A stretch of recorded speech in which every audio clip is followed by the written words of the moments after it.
অর্ধেক জীবন পার করে বুঝলাম আমি কখনো মানুষ চিনতে পারিনি। যাদের জন্য হৃদয় উজাড় করে দিলাম তারা নিখুঁতভাবে বুঝিয়ে দিল আমি তাদের কেউ নই। তুমি আমায় ভুলে গেছো তাতে কোনো দুঃখ নেই, দুঃখ শুধু একটাই, আমায় চিনতে পারোনি। থাকতে কদর করুন, কারণ হারানোর পর সে জিনিসটা আর নসিবে থাকে না। পরে আর ফিরে পাওয়ার জন্য ছটফট করলেও মানুষটাকে আর আগের মতো করে ফিরে পাওয়া যায় না। যেখানে নিয়তির প্রতিপক্ষ সেখানে অভিযোগ না, ক্ষমা, ছেড়ে দেওয়া আর নীরব সম্মানই সবচেয়ে বড় প্রতিবাদ। সুখে থাকার জন্য বড় বড় বাড়ি, গাড়ি, অনেক টাকা পয়সা লাগে না, লাগে শুধু একে অপরের প্রতি সম্মান আর বিশ্বাস।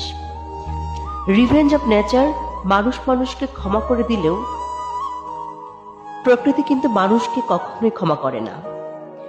মানুষ চিনতে ভুল করার মধ্যে লজ্জার কিছু নেই, কারণ অমানুষগুলো দেখতে অবিকল মানুষের মতোই। যদি দেখেন আপনার সাথে কেউ কথা না বলে এড়িয়ে চলছে, তাহলে তাকে বারবার অনুরোধ করার দরকার নেই।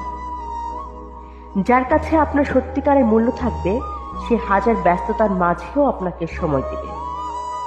সময়টা তাকে দিও যে সময়ের মূল্য বোঝে, আর সম্পর্ক তার সাথে রেখো যে তোমার গুরুত্ব বুঝে।